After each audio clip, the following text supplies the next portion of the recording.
الحمد لله الذي كفى وسلام على عباده الذين اصطفى أما بعد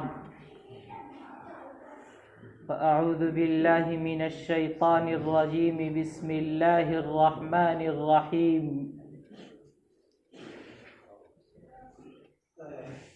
قل الحق من ربكم فمن شاء فليؤمن ومن شاء فليكفر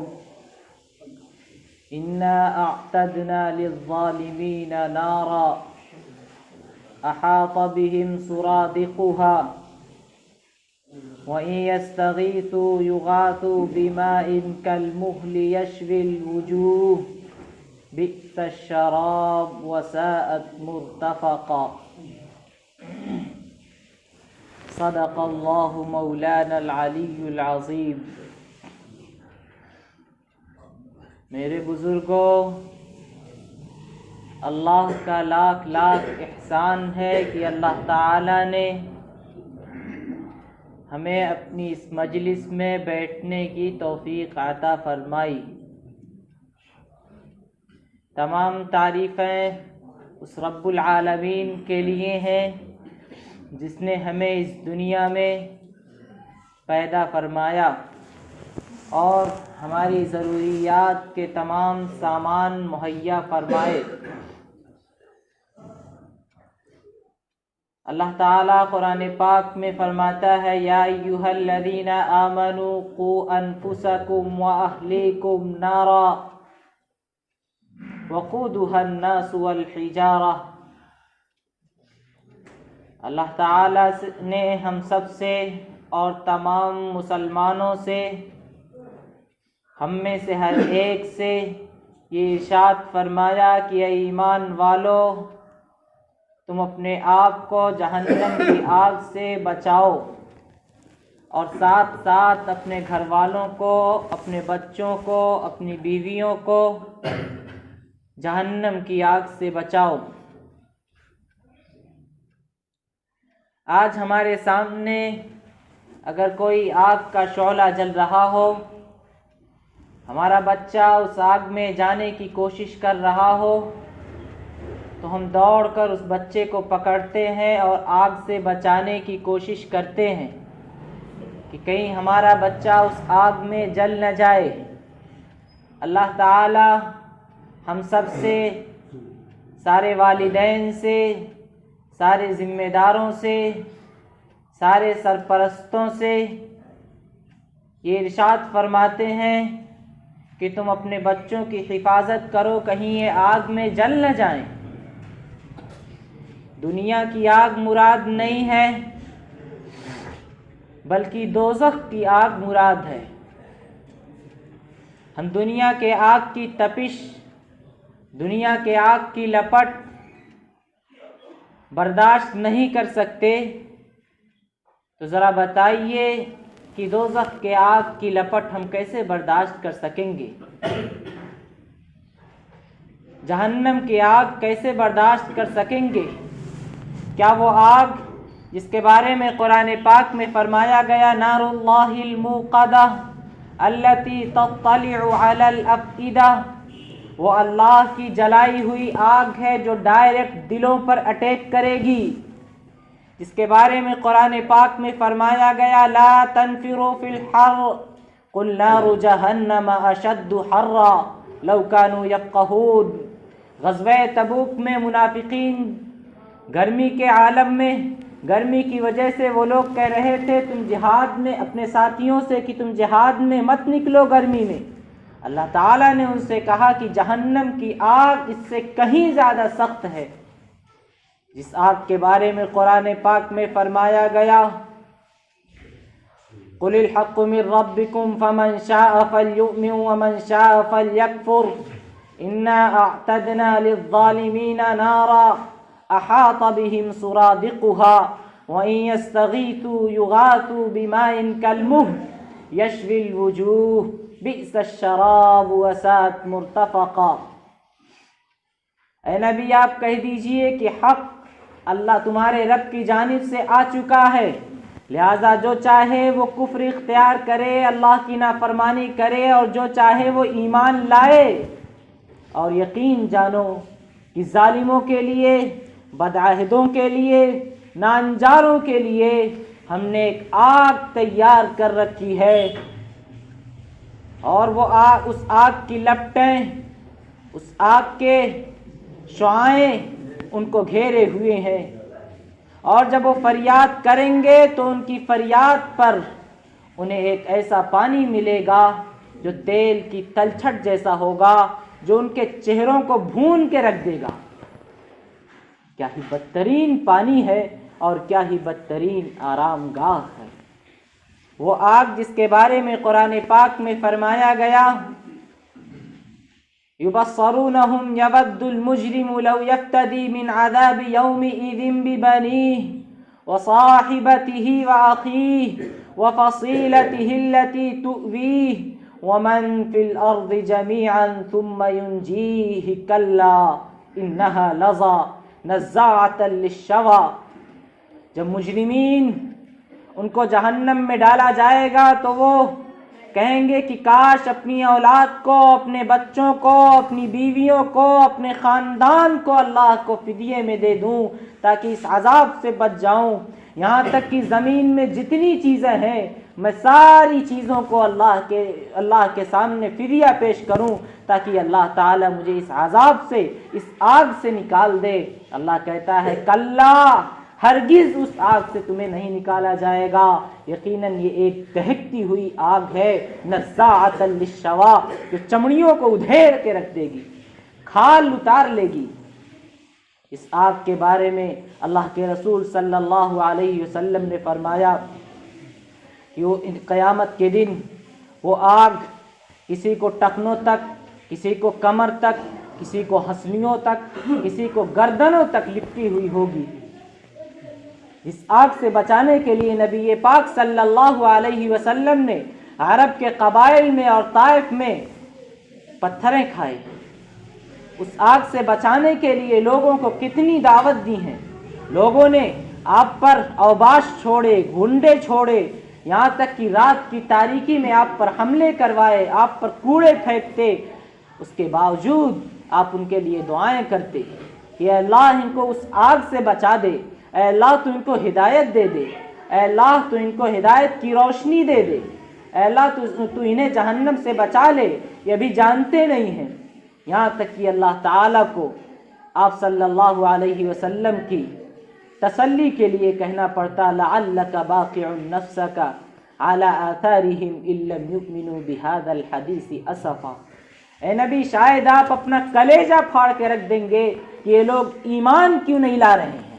یہ ایمان نہیں لا رہے ہیں تو گھاٹا اپنا کر رہے ہیں، یہ ایمان نہیں لا رہے ہیں تو نقصان اپنا کر رہے ہیں، اے نبی آپ اپنا کلیجہ کیوں شق کیے جا رہے ہیں۔ لیکن قربان جائیے اس نبی پاک پر، قربان جائیے اس نبی امی پر، قربان جائیے اس رحمت للعالمین پر۔ اللہ کے نبی کہتے کہ اے لوگو تم جہنم کی آگ کی طرف چھلانگ لگانا چاہتے ہو اور میں ہوں کہ تمہیں پکڑ پکڑ کر کھینچ رہا ہوں، تمہیں جہنم کی آگ سے بچانا چاہتا ہوں، لیکن تم ہو کہ ہاتھ چھڑا کر اسی میں جانا چاہتے ہو۔ اس آگ سے بچانے کے لیے اللہ تعالیٰ نے کہا اے ایمان والو تم اپنے آپ کو اور اپنے گھر والوں کو اور اپنی اولاد کو اس آگ سے بچاؤ جس کا ایندھن انسان اور پتھر ہوں گے، جس کے اوپر انتہائی سخت ترین فرشتے مقرر ہوں گے۔ اس لیے آپ اپنی اولاد کی فکر کیجئے، ان کو قرآن پڑھوائیے اور اس طرح ان کو بنائیے کہ وہ قرآن پاک پڑھیں، اس کے حافظ بنیں، اس کے معنی سیکھیں اور اس پر تدبر کریں، اس کے داعی بنیں، اور وہ مسجدوں سے رابطہ قائم کریں، اور یہ بات طے کر لی جائے کہ جب تک میرا بچہ صبح قرآن پاک نہیں پڑھے گا، فجر کی نماز نہیں پڑھے گا، تب تک ناشتہ نہیں دیا جائے گا۔ جب تک یہ بچہ قرآن پاک کی تلاوت نہیں کرے گا، اسکول میں داخلہ نہیں دیا جائے گا۔ اس وقت تک اسکول میں داخلہ اس بچے کے لیے حرام ہوگا جب تک اس کو قرآن تعلیم نہ حاصل ہو جائے، جب تک وہ قرآن اچھے سے پڑھنے نہ لگے۔ جب یہ تدبیر اختیار کر لی جائے گی، جب قرآن سے اپنا رشتہ قائم کر لیا جائے گا، تب تبدیلی آ سکتی ہے۔ اس لیے اپنے بچوں کو چند پیسوں کی خاطر اپنے بچوں کی زندگیاں برباد نہ کیجیے۔ اللہ تعالیٰ فرماتا ہے لا تقتلوا اولادکم من املاق، اپنے بچوں کو اس لیے دینی تعلیم سے دور مت کرو کہ تم یہ سمجھنے لگو کہ دنیا کمانے کی جگہ ہے، دنیا پیسوں کی جگہ ہے۔ نہیں، بلکہ ان بچوں کو دین کا داعی بناؤ، ان بچوں کو جنت کا دولہا بناؤ، ان بچوں کو نبی کا غلام بناؤ، ان بچوں کو نبی پاک صلی اللہ علیہ وسلم کی غلامی میں لاؤ، ان بچوں کو نبی کی محبت میں سجاؤ۔ جب وہ بچے اللہ اور اس کے رسول کی غلامی اختیار کر لیں گے تو خدا کی قسم دنیا بھی ہمارے قدموں میں ہوگی، اور کل آخرت میں قیامت کے دن وہ بچے جنت میں چلے جائیں گے۔ ماں باپ کی ذمہ داری صرف یہ نہیں ہے کہ ان بچوں کی پرورش کریں، ان بچوں کو پال پوس کے بڑا کر دیں، ان بچوں کے لیے کھانا لا دیں، ان بچوں کے مرضی کا سامان لا دیں۔ نہیں، یاد رکھیے یہی بچے اگر نیک بن گئے، دیندار بن گئے، نبی کے ساتھ انہوں نے اپنا تعلق قائم کر لیا، تو کل قیامت میں اللہ کی عدالت میں جب حاضری ہوگی تو یہ بچے اگر نیک رہیں گے تو جنت میں جاتے جاتے اللہ سے درخواست کریں گے، اللہ سے شفاعت کریں گے، اے اللہ جن وجوہات کی وجہ سے ہمیں جنت ملی ہے، اے اللہ جن وجوہات کی وجہ سے تو نے ہمیں جنت عطا کی ہے، اے اللہ ہم حافظ بنے، اے اللہ ہم نے قرآن کی تلاوت کی، اے اللہ ہم نے نمازیں پڑھی، ہم نے روزے رکھے، اے اللہ ہمارے اعمال میں سے جو عمل تجھے پسند آیا ہے، اے اللہ اس عمل میں سب سے زیادہ اگر کسی کا سب سے زیادہ رول ہے تو وہ ہمارے والدین کا ہے، ہمارے سرپرست کا ہے۔ اے اللہ ہم کہاں جانتے تھے مسجد میں جانا، کہ ہمارے والدین ہی ہیں جو ہمیں انگلی پکڑ کر مسجد کا راستہ دکھاتے تھے۔ اے اللہ ہمارے ساتھ ہمارے والدین کی بھی بخشش کر دے، اے اللہ ہمارے ساتھ ہمارے والدین کو جنت میں داخل کر دے۔ لیکن اگر یہی بچہ دیندار نہیں بنا، نبی کے ساتھ اس نے اپنا تعلق قائم نہیں کیا، اگر یہ بچہ گانوں کا عادی بنا، فلموں کا شوقین بنا، جوا، شراب اور نہ جانے کتنے گناہوں میں مبتلا رہا، تو کل قیامت کے دن جب اس بچے کو اس کے اپنے جرم کی وجہ سے، اس کے گناہوں کی وجہ سے، اس کے بے نمازی ہونے کی وجہ سے، اس کے جھوٹا ہونے کی وجہ سے، کل قیامت کے دن جب اسے شراب، حرام کاری اور جوا میں مبتلا ہونے کی وجہ سے اس کی گرفتاری ہوگی، اس کی پکڑ ہوگی، تو یہی بچہ کہے گا قالوا ربنا انا اطعنا سادتنا وكبراءنا فاضلونا السبيل، اے اللہ ہم کہاں جانتے تھے، اے اللہ اگر ہم غلط تھے تو ہمارے والدین ہم کو دیکھتے رہے، ماں ہم کو دیکھتی رہی،